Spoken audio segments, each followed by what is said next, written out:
In the latest episode, the tension reaches a boiling point as the southern forces rise in rebellion against the Empire. Chaos grips the capital when the situation spirals out of control, prompting the desperate emperor to seek aid from Carlisle. However, Carlisle shocks everyone by sending a bold and uncompromising message to the emperor: he will only intervene if he is reinstated as crown prince. The messenger, visibly stunned by the audacity of the demand, stammers that there is little time to wait for the emperor's response. But Carlisle, unwavering in his resolve, cuts him off sharply. "Deliver my terms immediately," he orders with icy finality. "There's no time for delays." With that, Carlisle dismisses the meeting, leaving no room for negotiation or doubt. Not long after, Carlisle summons Asha to his office, his expression grave. He informs her of yet another pressing issue, the rebellion in the south. Carlisle reveals that the emperor has asked him to intervene, but he has agreed only under the condition that his position as crown prince is restored. Asha, taken aback by his bluntness, hesitates for a moment before asking, "Should I prepare the divorce papers, then?" Carlisle's eyes narrow in surprise at her question. "What, have I done something wrong for you to say that?" he counters, his tone both perplexed and stern. Asha, now visibly flustered, stammers nervously, "If that's not the case, then why did you call me?" Carlisle exhales deeply, his focus shifting back to the crisis at hand. "Our forces are too depleted to take decisive action." His voice hardens as he continues, "We need reinforcements, whether from the Templar Knights or another noble's army. And I wanted you to be the first to know because your insight might prove crucial." Carlisle, after outlining the dire situation, adds a glimmer of hope to the plan. He mentions that the Imperial Knights and the Pervaz Knights have already worked together in the past, creating a synergy that allows them to cover each other's weaknesses. Confident in this alliance, Carlisle turns to Asha with a promise: if she agrees to join the effort, he will ensure that their contributions are recognized and rewarded. Asha, ever pragmatic, immediately responds, "Put that promise in writing." "Does that mean you're agreeing to my request?" he asks, his voice laced with curiosity. Asha, wearing a faint smile, replies, "I have no choice but to help you, don't I?" Carlisle's expression softens, and he quickly reassures her, "If you refuse, I won't punish you, you know that." Asha shakes her head, her tone firm but warm. "This isn't about fear of punishment," she explains. "I'm saying yes because I've already seen for myself that you're someone worthy of trust." He extends his hand to her, his jesting tone lightening the mood. "Then let's have another great fight together this time," he says with a grin. After the decision to march south was finalized, Pervaz plunged into a flurry of preparations for war. Every corner of the territory buzzed with activity, from the seasoned knights to the capital's reinforcements. All hands were focused on a single, unyielding objective: victory. For Asha, the stakes were just as personal. She resolved to end both the war and her contractual marriage with Carlisle with dignity, pouring her best efforts into the battlefield. At least that way, she thought, the conclusion wouldn't feel so bitter. As Asha steeled herself, her maid, Nina, came rushing toward her with urgency. "Countess, this letter just arrived, it's from Gabriel Knox," Nina announced breathlessly. Intrigued yet wary, Asha opened the letter. Its contents were brief but unmistakably clear: Gabriel wanted to see her again. Far to the north of Pervaz, in the snow-covered expanse of the Forgotten Lands, two figures moved silently across the icy terrain. Gabriel Knox and his disciple tread a desolate path, shrouded in an air of tension. The disciple broke the silence, his voice edged with frustration. "Master, why don't you absorb all the dark energy lingering here? As long as the curse on these lands persists, Prince Carlisle's victory is inevitable." Gabriel's gaze remained distant as he replied, "I cannot do that, not yet."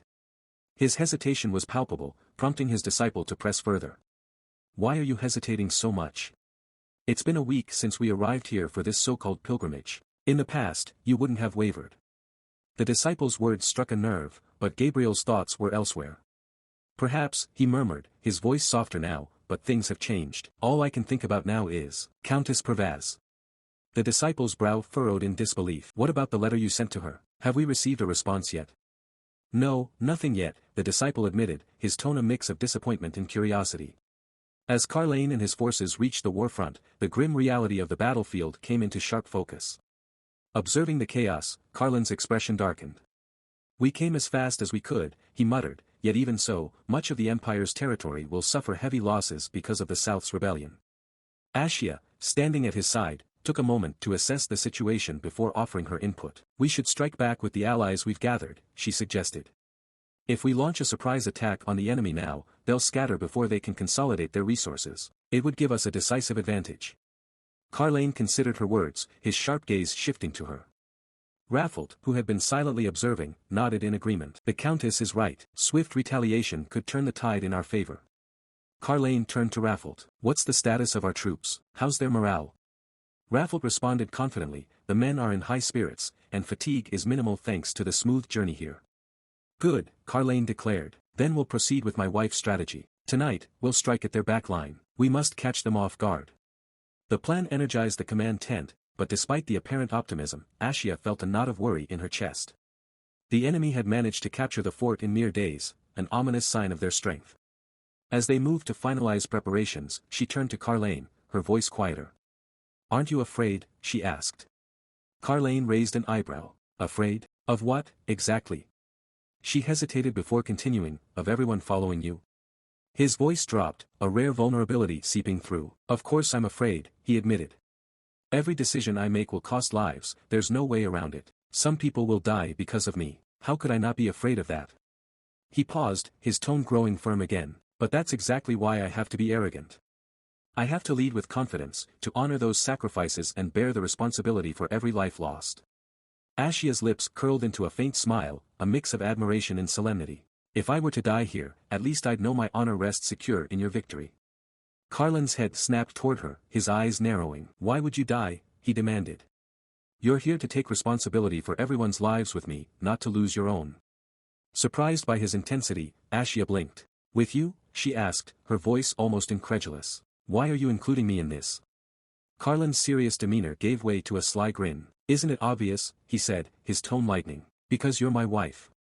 Asha feels a deep pang of sadness, suspecting that Carlisle seeks her help only because she is still his wife. Carlisle's next words weigh heavily on her heart as he pleads earnestly, asking her to take care of him, declaring that his very life rests in her hands. Just then, a soldier rushes in, interrupting the moment, and informs them that the horses are ready to move forward. Without delay, Carlisle and his troops prepare and press on, heading south with determination. Meanwhile, back in the capital, chaos brews.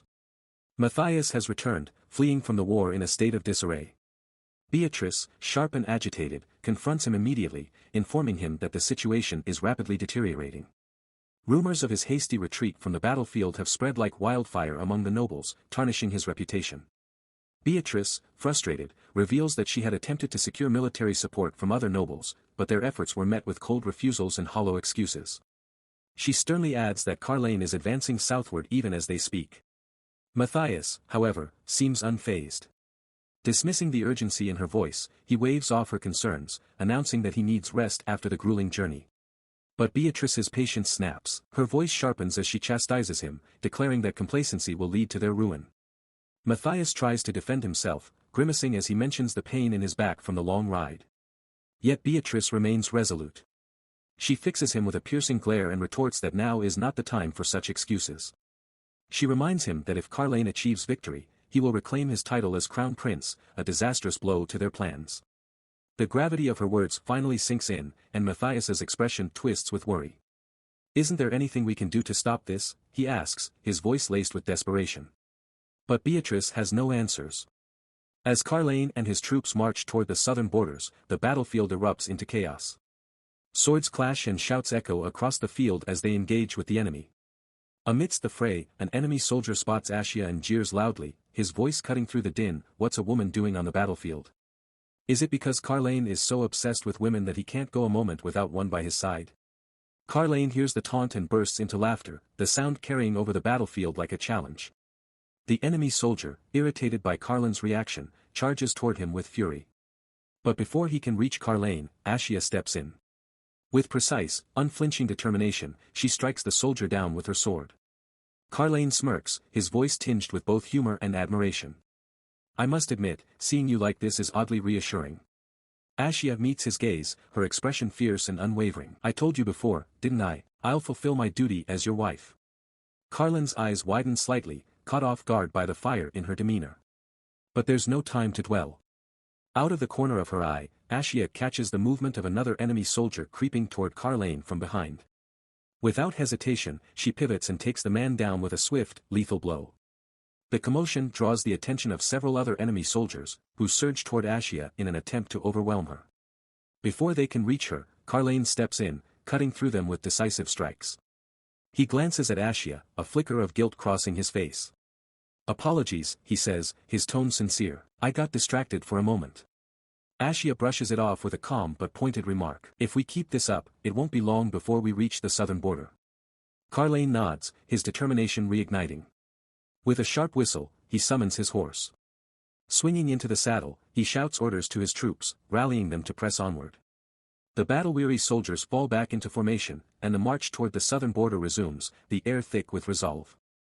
In the enemy camp, tension is palpable as chaos unfolds. Soldiers and commanders are flustered, their voices rising in panicked discussions. The enemy queen, her face a mask of fury, slams her hand onto the table, silencing the room. "How is Carlisle winning when he brought fewer soldiers than we have?" she growls, her piercing gaze sweeping across her captains. One of the captains hesitantly clears his throat. "Your Majesty, perhaps, it's time to proceed with proposing negotiations."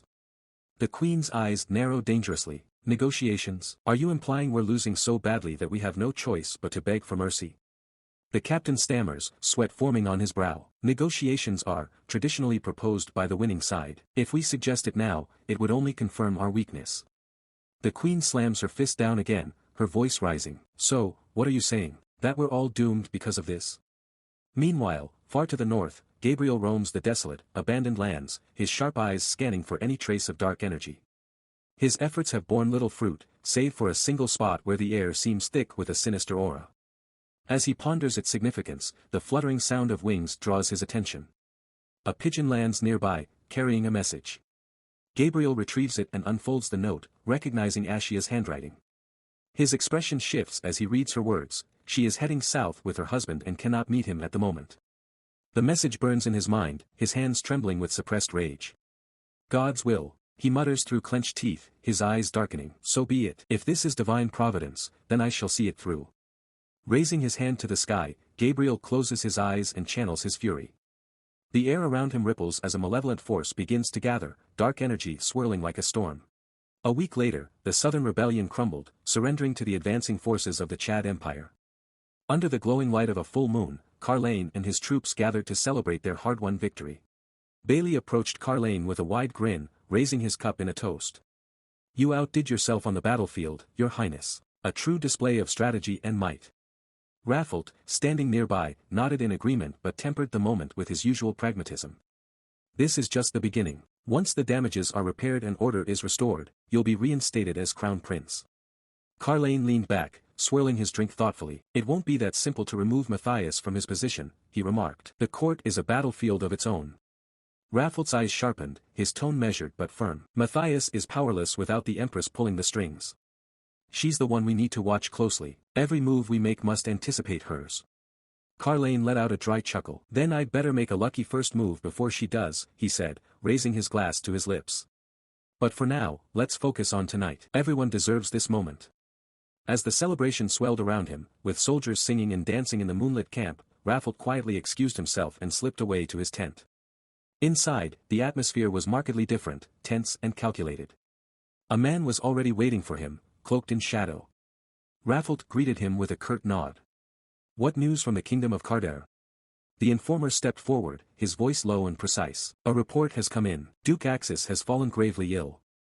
As a result, Count Damien has been granted temporary control over the Duke's power." "So, this shift in power was the catalyst for the rebellion?" The Duke, Damien Axis, was no stranger to manipulation. He was the same man who had stirred the Queen's anger with his taunts about Carlisle. But his true allegiance was far more complex. It was Raffled, not Duke Axis, who had secretly orchestrated the events leading to war, working behind the scenes to ensure the Southern Rebellion would spark when the time was right. The Duke, now in power, was merely a pawn in Raffled's long-term plan, acting at his behest. As Raffled sat with his informer, the discussion turned to the fate of Duke Axis. "Does Duke Axis still want to continue protecting the Southern Empire?" Raffled inquired, his voice cold and calculating. The informer replied, "Duke Axis has a different vision for his people. He seeks a new future for them, one that contrasts sharply with the policies of the previous Duke. But he needs assurance from you that you will honor your promises." Raffled nodded, his gaze unwavering. "Once Carlisle becomes emperor, we will publicly declare our relationship with the kingdom of Carlisle as entirely friendly. There's no need to worry." The informer's expression softened in relief. "That's all he needs to hear." Raffled smiled thinly. Thanks to your new duke, we were able to begin this war in silence. And now, the entire empire will see how irreplaceable Prince Carlisle is as their ruler. His voice was smooth, but in his mind, a darker thought lingered. Carlisle must never know the truth behind this plan. Carlisle, for all his strength, was surprisingly empathetic. He felt sorrow over the suffering of others and would never condone the bloodshed orchestrated by Raffled. The informer, seemingly satisfied, finally requested the document he had come for. Raffled handed it over personally, a signed declaration ensuring that Duke Axis would retain his title, sealing the deal. The informer took it, bowed respectfully, and left quietly. As Raffled exited his tent, the cool night air greeted him, but before he could step away, he stopped dead in his tracks. There, standing before him, was Asha. Her expression was serious, her eyes sharp with suspicion. "What is this about?" Raffled asked, his voice low, masking his growing irritation. Ashia's gaze never wavered. "I was on watch," she began, her tone steady. "I saw a suspicious man near the camp. He went straight to your private tent. I want an explanation." Raffled's annoyance flared. "Are you spying on me, Asha?" Asha didn't flinch, her stance unwavering. "I can't rule out the possibility that someone close to Carlisle might be betraying him, even you," she said pointedly. Raffled's face darkened with anger. "How dare you accuse me of such a thing?" His voice was tight, his patience wearing thin. But Asha was undeterred. "I'm asking for an explanation, Raffled. How does Carlisle plan to become emperor by starting a war against his own empire?" Raffled's anger flared, and he immediately shut Asha down, his voice laced with venom. "How dare you, a mere countess of Pervaz, judge the stakes involved in becoming emperor?" he shouted, his eyes cold with contempt. "Do you really think Carlisle will listen to such nonsense from you, especially when he distrusts you the most?" Ashia's heart skipped a beat as Raffled's words hit her like a cold, harsh truth. "That necklace you wear, the one with the mana stone, it's a tracker," Raffled continued, his tone mocking. "It tells Carlisle exactly where you are at all times. And you never knew that, did you? That's why you became so arrogant, thinking he trusted you."